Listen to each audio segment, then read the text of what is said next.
In the quiet elegance of Hayes Grande Hotel, something beautiful was unfolding that no one had yet noticed. Logan's hands moved with decisive, practiced grace, signing to the elderly woman whose smile bloomed like she'd just found a piece of home. The marble lobby suddenly felt warmer, filled with conversations that needed no words. Behind the pillar, Veronica Sterling gripped her leather portfolio tighter. She'd come here to make a business decision, but what she was witnessing seemed like something entirely different, something that couldn't be measured by contracts or quarterly reports. The man in the far corner had no idea his simple act of kindness was being evaluated by someone who held his hotel's future in her hands. She smiled, ready to step forward and receive that special kind of gentle greeting from him. Logan Hayes had always believed that morning routines kept the world from falling apart. At 5:45, while most of Denver still slept, he stood in his small apartment kitchen, watching coffee drip into a chipped ceramic mug his late wife Sarah had bought from a roadside pottery shop years ago. The familiar ritual steadied him, the precise measurements, the gentle hiss of the machine, the promise of caffeine to fuel another day of keeping his family's legacy alive. His 12-year-old son Caleb appeared in the doorway, already dressed for school, his hearing aids catching the early light streaming through their window. The boy's hands moved in fluid conversation as Logan set down his coffee and responded in kind, their silent morning exchange as natural as breathing. "Dad, you're worrying about the hotel again." Caleb signed, his young face creased with concern that shouldn't belong to someone his age. "The wrinkles around your eyes get deeper when you think about money." Logan forced a smile, signing back with exaggerated lightness. "Just thinking about today's schedule, buddy. We have some important guests coming." But the truth sat heavier in his chest than he'd admit to his son. The Hayes Grande Hotel, built by his grandfather in 1952, was drowning in debt. 3 months behind on the mortgage, staff paychecks delayed, and a reputation that once gleamed, now tarnished by online reviews, complaining about outdated amenities and inconsistent service. The irony wasn't lost on him that he'd learned American Sign Language to communicate with the son he'd gained, and the future he was now losing.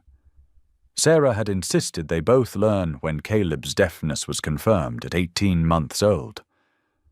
"Our boy won't live in a world of barriers," she'd declared, already researching classes and buying books before the doctor finished explaining hearing aid options.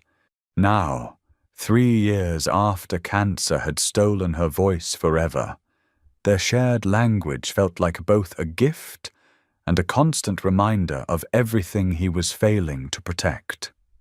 Caleb touched his father's shoulder, bringing Logan back to the present. The boy's expression had shifted to something frighteningly mature. "Dad, remember what Mom used to say about the hotel? That it was never about the building. It was about making people feel like they belonged somewhere." His small hands formed the words with careful precision, each gesture carrying weight beyond his years. Maybe today someone will see that too. The drive to Jefferson Elementary gave Logan 20 minutes to transform from worried father to confident hotel owner, a daily performance that was becoming harder to maintain. The Hayes Grande sat on a prime corner of downtown Denver, its Art Deco facade still elegant despite the obvious need for maintenance. At 7 stories high, it had once been the crown jewel of the city's hospitality scene, where politicians made deals over bourbon and celebrities hid from paparazzi in the penthouse suite. Now it felt more like a beautiful woman aging gracefully, but unable to afford the upkeep that would keep her competitive. The brass fixtures needed polishing, the marble floors showed wear patterns from decades of foot traffic, and the elevator made concerning noises that Logan pretended not to hear because replacing it would cost more than the hotel earned in 6 months. Patricia Williams, his assistant manager and the closest thing to family he had outside of Caleb, met him at the staff entrance with her usual morning briefing and a look of barely concealed worry. At 58, she'd worked at the Hayes Grand for over 20 years, starting as a housekeeper when Logan's father still personally greeted every guest. "We need to talk before the morning rush," she said, her voice carrying the weight of unspoken concerns. They walked through the service corridors to his office, a cramped space behind the reception desk that had been converted from a storage closet when his grandfather decided the hotel owner should be accessible to both staff and guests at all times. The desk was buried under unpaid invoices, maintenance requests, and a folder marked legal documents that Logan avoided looking at directly. Patricia closed the door and sat across from him, her expression mixing affection with the kind of brutal honesty that only comes from someone who's watched you struggle through impossible circumstances. "Logan, I know you don't want to hear this, but we're going to have to make some hard decisions soon," she began, her fingers drumming against her coffee cup. "The numbers don't lie, honey. We can't keep paying full staff wages when occupancy is barely hitting 40%. And before you say anything about taking another cut from your own salary, you're already working for less than our night janitor makes." The words hit him like cold water, even though he'd been expecting them for weeks. Logan stared at the framed photo on his desk. Him, Sarah, and baby Caleb at the hotel's grand reopening celebration after the renovation they'd completed 5 years ago. They'd been so confident then, so sure that modernizing the rooms while preserving the historic charm would bring back the clientele his grandfather had cultivated. Instead, they'd taken on massive debt right before the pandemic changed everything about how people traveled. What if I talked to the bank again? Maybe they'd be willing to restructure the loan terms, give us more time to turn things around. Even as he said it, Logan knew how desperate he sounded. He'd already had that conversation twice, each time walking out with temporary relief and the sinking knowledge that he was just delaying the inevitable.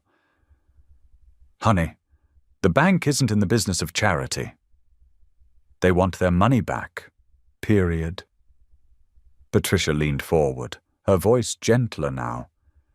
"Have you given any more thought to that offer from Henderson Development?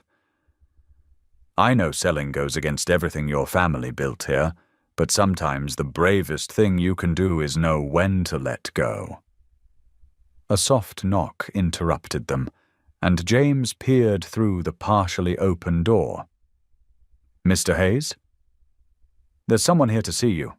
Says she doesn't have an appointment, but she's asking about booking space for a large corporate event. Thought you might want to handle this one personally." Logan and Patricia exchanged glances.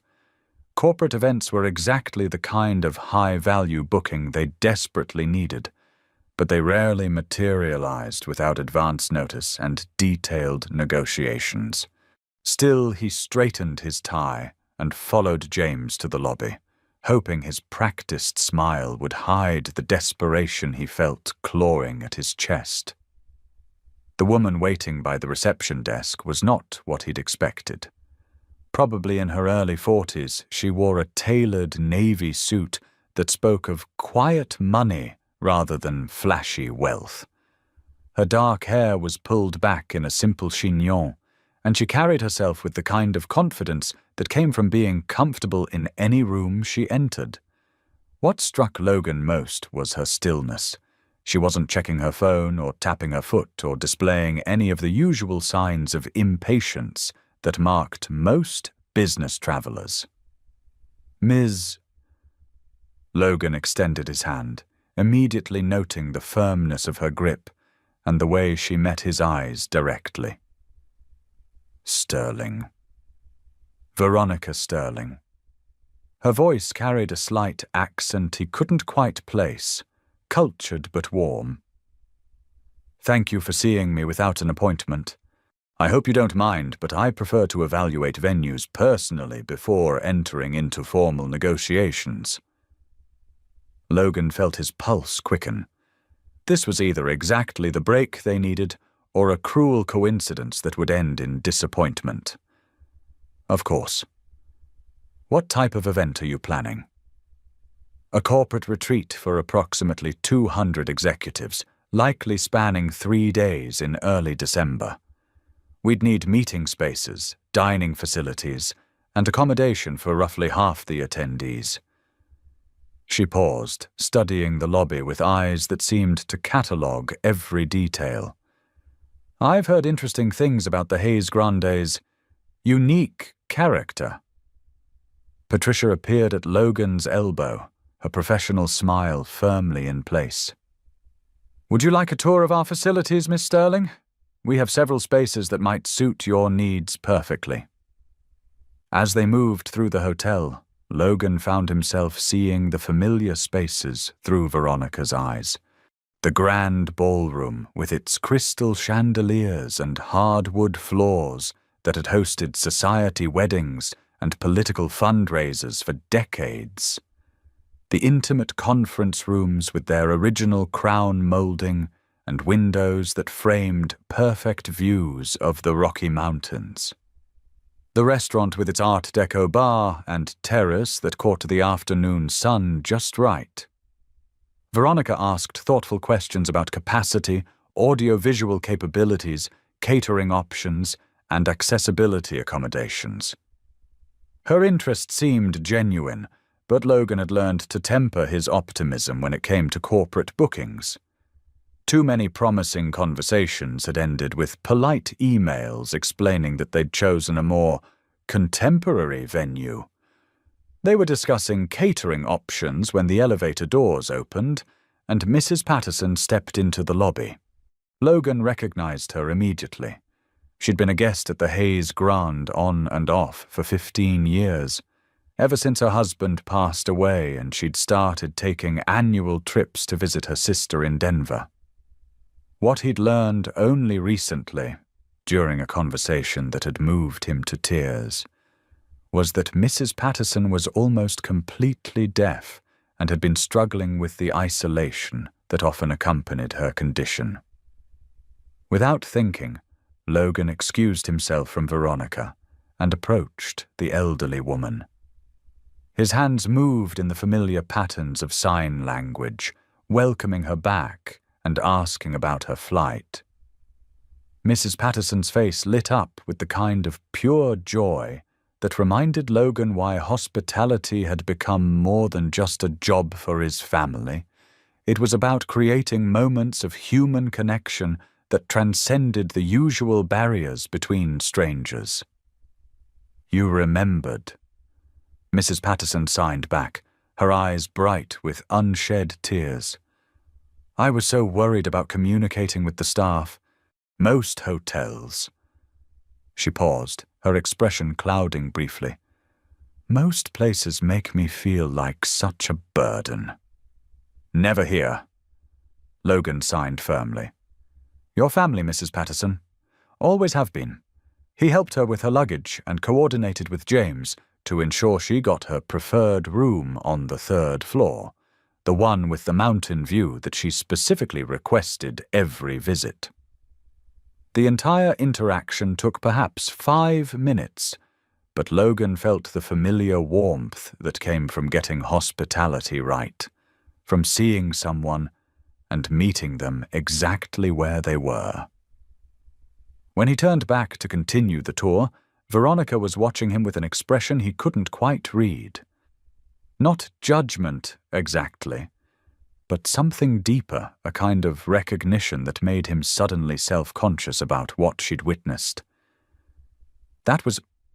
she began, then seemed to reconsider her words. "Do you mind me asking how you learned sign language?" Logan felt heat rise in his cheeks. "My son is deaf. We learned together when he was very young." He paused, unsure how much to share with a potential client. "It's become useful in our business too. We have several regular guests who appreciate the accommodation." "Several regular guests," Veronica repeated thoughtfully. "That's interesting. Most hotels would consider accessibility compliance sufficient." There was something in her tone that made Logan study her face more carefully. Was she testing him somehow? Evaluating his commitment to inclusive service as part of her venue assessment? He decided honesty was his best strategy. "Compliance is about meeting legal requirements," he said carefully. "Hospitality is about making people feel valued. Sometimes that means going beyond what's required by law." Veronica nodded slowly, making what appeared to be a note in her leather portfolio. "And how does that philosophy translate into your business model? I imagine there are costs associated with specialized training and accommodations." Logan felt the conversation shifting into territory that made him uncomfortable. How could he explain that his business model was increasingly unsustainable, that his commitment to personalized service was part of what was driving the hotel toward bankruptcy? Corporate clients wanted efficiency and cost-effectiveness, not expensive gestures that served a small percentage of guests. "We believe that exceptional service creates loyalty that's worth the investment," he said, falling back on the kind of polished language he'd learned from hospitality seminars. It wasn't entirely untrue, but it felt hollow compared to the simple moment of connection he'd just shared with Mrs. Patterson.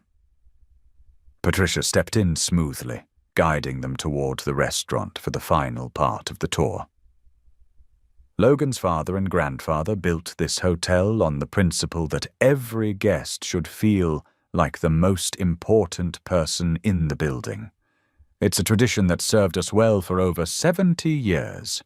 The restaurant showcased the Hayes Grande's faded elegance beautifully. The afternoon light streaming through tall windows highlighted the warm wood paneling and vintage photographs that chronicled the hotel's history.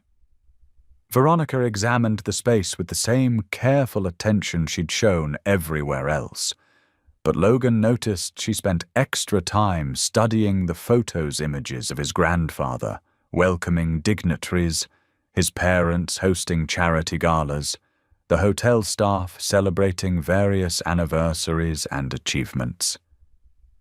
"Your family has quite a legacy here," she observed, stopping in front of a 1967 photograph that showed his grandfather receiving some sort of hospitality award. It must feel like a tremendous responsibility. The weight of that responsibility had been crushing Logan for months, but hearing it acknowledged by a stranger made it feel somehow both heavier and more legitimate.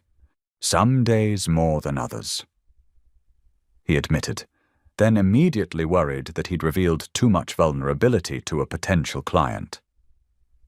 Veronica turned from the photograph to look at him directly. "Mr. Hayes, may I ask you something personal?"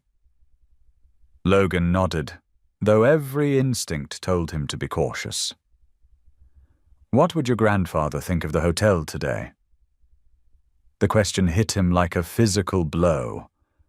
Logan stared at the photograph, at his grandfather's proud smile and confident posture, and felt the familiar ache of falling short of an impossible standard.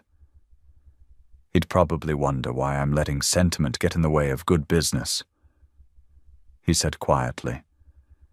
"Is that what you think you're doing?" Logan looked around the restaurant, at the carefully maintained details and the evidence of decades of love and attention, and realized he didn't know anymore. Was his determination to preserve his family's vision just stubbornness dressed up as principle? Was he failing his son by choosing legacy over practicality? "I'm sorry," Veronica said, her voice softer now. "I didn't mean to put you in an uncomfortable position. It's just, you don't often meet people who still believe that businesses can have souls." Before Logan could respond, his phone buzzed with a text from Caleb's school. The message made his blood run cold. "Caleb had an incident during recess. Please call the school nurse immediately." "I'm so sorry," he said to Veronica, already pulling out his phone. "There's an emergency with my son. Patricia can finish showing you anything else you need to see." Logan was halfway across the lobby before he realized he'd just potentially sabotaged the most important sales meeting of his professional life. But as he dialed the school's number, he knew that some priorities didn't require debate. The school nurse's calm voice did little to ease his panic. Caleb had been involved in a confrontation with several older boys who'd been making fun of his hearing aids. When another student tried to intervene, the situation escalated, and Caleb had fallen while trying to get away, scraping his knee badly enough to require cleaning and bandaging. He wasn't seriously hurt, but he was shaken and asking for his father. Logan's hands trembled as he grabbed his keys from behind the reception desk. Patricia appeared at his side, having apparently concluded the tour with Veronica. "Go," she said firmly, pressing his jacket into his hands. "I'll handle everything here." "What about Miss Sterling? Did she?" "She's gone. Left her card and said she'd be in touch." Patricia's expression was unreadable, but her voice carried a gentleness that told Logan she understood his priorities completely. "Your boy needs you. Everything else can wait." After handling the situation with the school principal and ensuring that the bullying incident would be addressed properly, Logan drove Caleb back to the hotel. The afternoon rush was beginning, and the lobby hummed with the usual activity guests checking in, tourists asking for restaurant recommendations, business travelers connecting to the Wi-Fi while they waited for their rooms. Patricia met them at the elevator with a warm smile for Caleb and a meaningful look for Logan. "Everything's under control here," she said, handing Caleb a chocolate chip cookie from the restaurant. "Why don't you two take some time upstairs? I'll call if anything urgent comes up." Logan's apartment occupied the 7th floor of the hotel, a space that had been designed as the owner's residence back when living above the family business was common practice. It was modest but comfortable, with large windows that offered spectacular views of the mountains and the city below. Caleb had grown up here, and every room held memories of the family they'd been before cancer stole Sarah's laughter and left Logan to figure out single parenthood while managing a struggling business. They settled into the living room, where Sarah's presence still lingered in the books she'd never finished reading and the plants she'd loved that Logan somehow managed to keep alive. Caleb curled up on the sofa next to his father, the afternoon's trauma beginning to fade as he found safety in familiar surroundings. "Dad, can I ask you something?" Caleb signed, his expression serious in the way that always meant he'd been thinking deeply about something important. "Always, buddy. What's on your mind? Are we going to have to sell the hotel?" Logan's breath caught. He'd tried so hard to shield Caleb from the financial pressures they were facing, but children had a way of sensing adult anxieties even when they weren't explicitly discussed. "What makes you ask that?" "I hear you and Patricia talking sometimes, and I see how worried you look when you think I'm not paying attention." Caleb's hands moved with careful precision, each gesture weighted with concern that belonged to someone much older.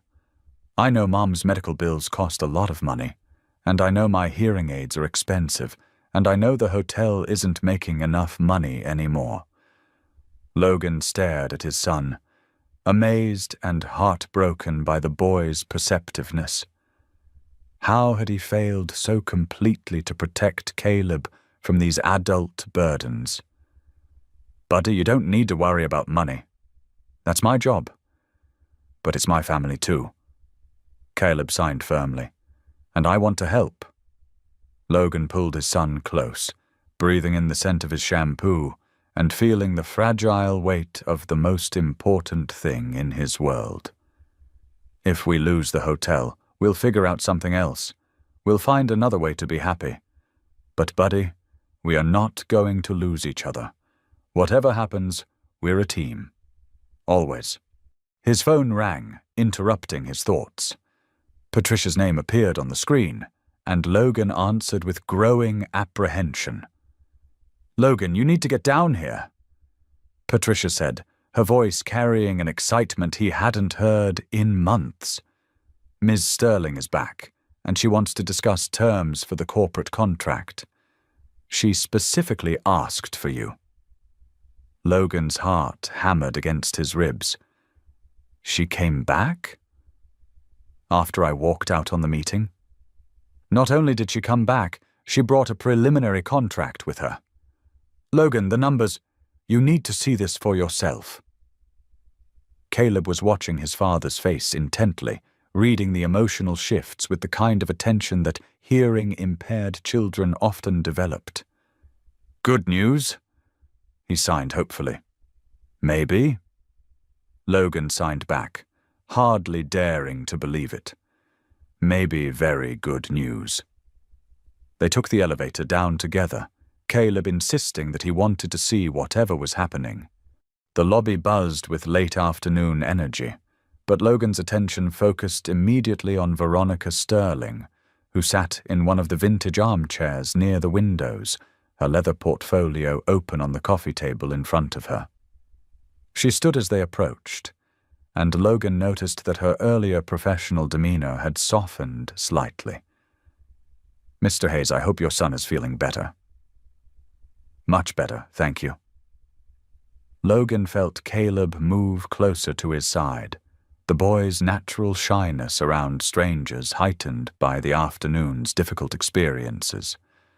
Veronica's gaze shifted to Caleb with genuine warmth. "You must be the young man I've heard so much about. I'm Veronica." Caleb glanced at his father for permission, then stepped forward slightly. "Nice to meet you," he said aloud, his speech carrying the slight inflection that marked many deaf speakers. "The pleasure is mine," Veronica replied, then surprised both Logan and Caleb by raising her hands and signing, "Your father tells me you're quite remarkable." Caleb's eyes widened with delight and surprise. He responded in sign language, his movements quick with excitement. "You know ASL? Are you deaf too?" "Not deaf, but I had a brother who was—" Veronica signed back, her expression growing more serious. "He taught me that communication comes in many forms, and the most important conversations often happen without words." Logan felt something shift in his chest, a recognition that this encounter was about more than just business. There was a personal dimension to Veronica's interest in the hotel that went beyond corporate event planning. Patricia appeared with a tray of coffee and hot chocolate, setting it on the table with the kind of gracious efficiency that had made her invaluable to 3 generations of Hayes family owners. "Ms. Sterling, I believe you had some documents you wanted to discuss with Logan?" Veronica nodded, opening her portfolio to reveal a thick contract with the Sterling International Events logo prominently displayed across the top. "Mr. Hayes, I want to be completely honest with you about why I'm here." Logan's stomach tightened. Here it came. The explanation for why the contract wouldn't work, why the Hayes Grande wasn't quite right for their needs, why they'd decided to go with a larger, more modern venue. Sterling International Events has been searching for a venue partner for our executive retreat program. Veronica continued. We host corporate leadership development programs that focus on inclusive management practices and social responsibility. The challenge we've faced is finding venues that can demonstrate those values authentically, not just talk about them in marketing materials. She pulled a glossy brochure from her portfolio and handed it to Logan. This afternoon, I watched you interrupt an important business meeting to help an elderly guest who needed assistance communicating. You didn't hesitate, didn't delegate the task to staff, didn't treat it as an inconvenience. You simply saw someone who needed help and provided it. Logan flipped through the brochure, seeing photographs of executive teams engaged in various activities, diversity workshops, leadership challenges, community service projects.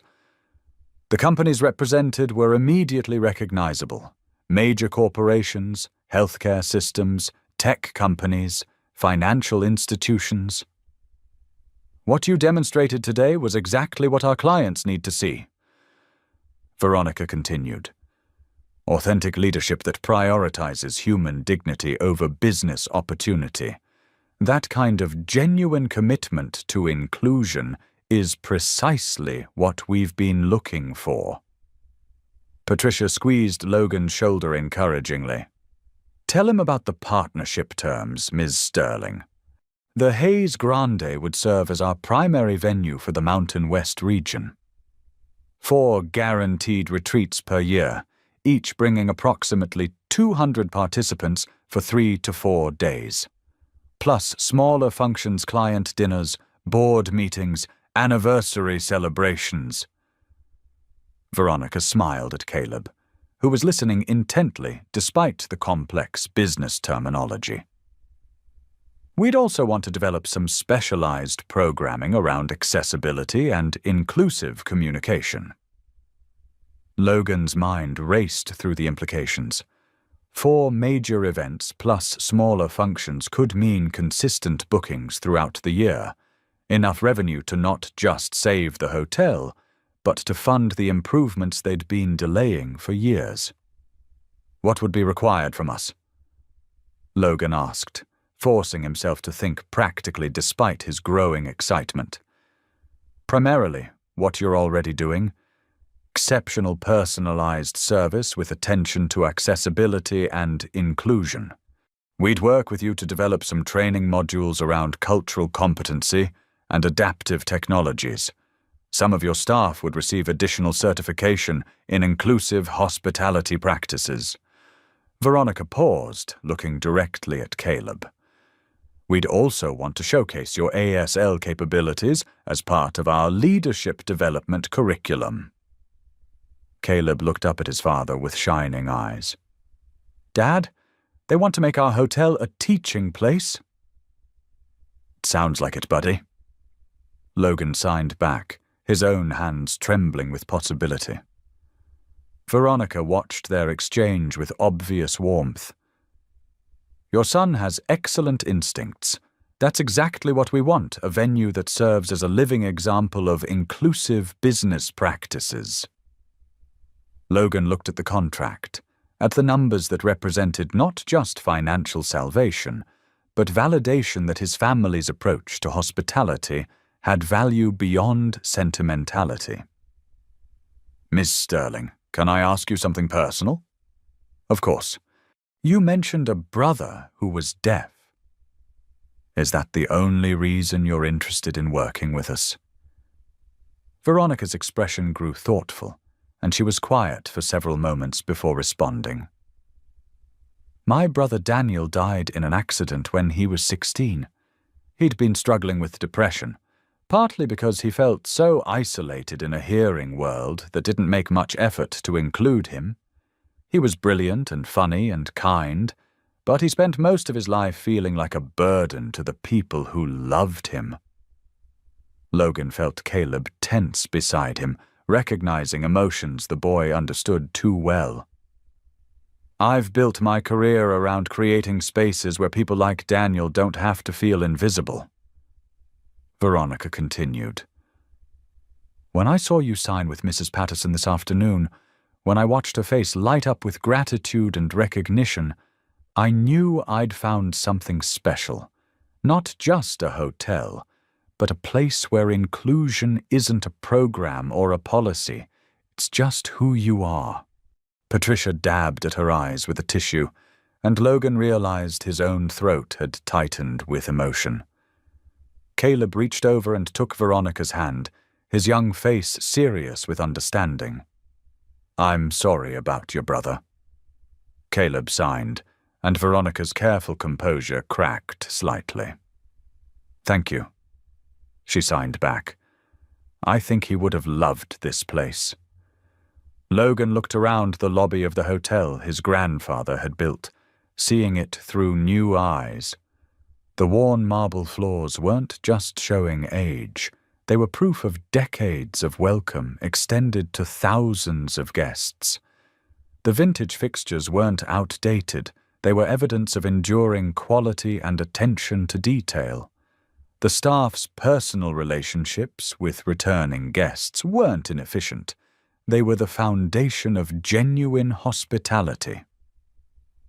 "Ms. Sterling, I'd like to accept your proposal," Logan said, his voice steady despite the magnitude of the moment. "But I need to be clear about something. We're not going to change who we are to accommodate your business model. We're going to be exactly who we've always been, just with more resources to do it better." Veronica smiled, the expression transforming her entire face. "Mr. Hayes, that's exactly what I was hoping you'd say." The contract signing took place in the hotel restaurant as the sun set over the mountains, painting the dining room in shades of gold and amber that made even the most practical details feel ceremonial. Patricia served as witness, a proud smile matching Logan's own mix of relief and anticipation. Caleb sat quietly nearby, occasionally signing questions about the process that showed he understood he was witnessing a turning point in their family's story. As Veronica gathered her papers and prepared to leave, she paused to address Caleb directly. "You know, we're going to need someone who can help train our corporate clients in basic sign language. Someone patient and encouraging who understands what it feels like to be new to ASL." Caleb's eyes widened. "You mean me?" "I mean you. If your father approves, and if it doesn't interfere with school, we'd love to have you as our youngest consultant." Logan watched his son's face glow with pride and purpose, and felt something inside his chest that had been tight for months finally begin to loosen. Not just relief at the financial reprieve, but something deeper, a sense that they'd found a way to honor Sarah's memory while building toward a future she would have celebrated. After Veronica left, Logan and Caleb returned to their apartment, both too energized to settle into their usual evening routine. They ordered pizza and ate it sitting on the living room floor, signing excitedly about the changes coming to the hotel and what it might mean for their lives. "Dad, do you think Mom knows what happened today?" Caleb asked as they cleaned up the empty pizza box. Logan considered the question seriously. "I don't know, buddy. But I think she'd be proud of us for finding a way to keep the hotel while staying true to what it's always meant to our family. And for helping people like Mrs. Patterson feel welcome. Especially for that." Caleb nodded thoughtfully, then surprised Logan by asking, "Do you think Ms. Sterling's brother would be proud too?" The question caught Logan off guard, but he realized his son had understood something profound about the day's events, that their success was built on honoring people who were no longer with them, while creating opportunities for those who still needed what they had to offer. "I think Daniel would be amazed to know that his sister found a way to turn her grief into something that helps other people feel less alone." Logan signed carefully. And I think he'd be proud that his story is going to help us create a place where kids like you know they belong. That night, after Caleb had fallen asleep, Logan stood at his bedroom window, looking out over the city lights and thinking about the strange turns life could take. This morning he'd been 3 months behind on the mortgage and contemplating bankruptcy. Tonight he was planning improvements and expansion, dreaming of a future where the Hayes Grande became known regionally for inclusive hospitality. But more than the financial relief, what settled deepest in Logan's chest was the recognition that his stubborn commitment to treating every guest with dignity hadn't been naive idealism after all. It had been good business, the kind of authentic value that couldn't be faked or manufactured, only lived and demonstrated day after day. 6 months later, the Hayes Grande hummed with an energy Logan hadn't felt since before Sarah's illness. The first Sterling International Events retreat had been such a success that 2 additional corporations had booked similar programs. The hotel's occupancy rate had climbed to 78%, and they'd been able to restore the staff cuts they'd been forced to make the previous year. More importantly, the hotel had become what Sarah had always dreamed it could be, a place where differences were celebrated rather than merely tolerated. The weekly ASL classes that Caleb taught in the main conference room drew participants from across Denver, including several local business owners who wanted to better serve deaf and hard-of-hearing customers.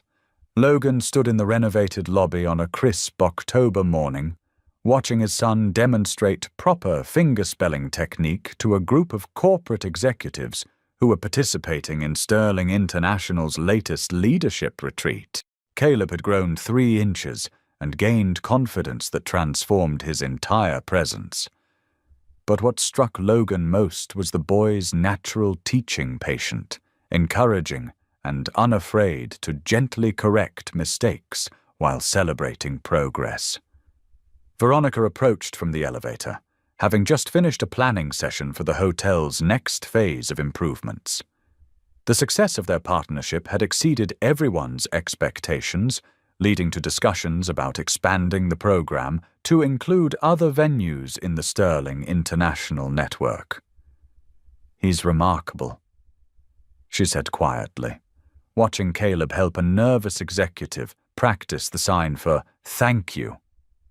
"He gets that from his mother," Logan replied, then added with a smile, "though I like to think I contributed his stubborn determination to help people whether they ask for it or not."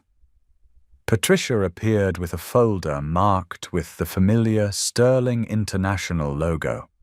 The morning mail brought contracts for 2 more corporate retreats, she announced, her voice carrying satisfaction that had been missing for years. "And there's a letter from the Denver Chamber of Commerce about nominating the Hayes Grande for their Inclusive Business Award." Logan accepted the folder, still somewhat amazed that their daily reality now included phrases like corporate contracts and business awards. But what amazed him most was how natural it all felt, not like they'd changed who they were, but like they'd finally found the right stage for performing their authentic selves. As the morning unfolded around them, guests checking out with promises to return, new arrivals being welcomed by staff who now routinely asked about communication preferences and accessibility needs, corporate participants gathering for their final session with new vocabulary and expanded perspectives. Logan reflected on the journey from desperate financial straits to sustainable success. The Hayes Grande had always been about more than hospitality. It had always been about creating space where people could be their authentic selves and find connection despite their differences. They'd simply learned how to do it more intentionally, with partners who understood that authentic inclusion wasn't just morally right. It was good business that created loyalty, generated word-of-mouth marketing, and attracted clients who valued substance over flash. That afternoon, Logan found himself in the restaurant reviewing plans for the next phase of renovations. The success of their partnership with Sterling International had provided resources not just for maintenance and updates, but for thoughtful improvements that would enhance the hotel's accessibility features while preserving its historic character. Caleb joined him for lunch, as had become their daily tradition when school schedules allowed. The boy studied the renovation plans with the serious attention he brought to anything involving the hotel's future. "Dad, can I ask you something that might sound weird?" Caleb signed as they shared a plate of Patricia's famous chocolate chip cookies. "You know you can ask me anything, buddy." "Do you think the hotel saved us, or did we save the hotel?" Logan considered the question, impressed as always by his son's ability to identify the heart of complex situations. "What do you think?" "I think maybe we saved each other," Caleb replied thoughtfully. "Like the hotel needed us to remember what it was supposed to be, and we needed it to show us what we could become." The wisdom in his son's observation took Logan's breath away. Over the past 6 months, he'd watched Caleb transform from a shy, sometimes bitter child who resented his differences into a confident young man who understood that his unique perspective was a gift to be shared. The hotel had provided not just financial security, but a platform for Caleb to discover his own capabilities and value. "I think you're exactly right," Logan signed. "We're better together than we ever could have been apart."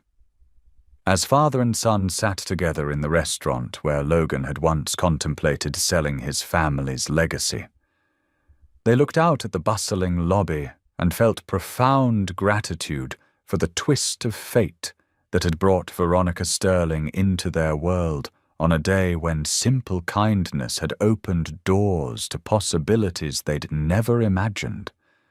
The Hayes Grande had found its future, and it was built on the foundation Sarah had always envisioned, a place where everyone, regardless of their differences, could feel like they truly belonged.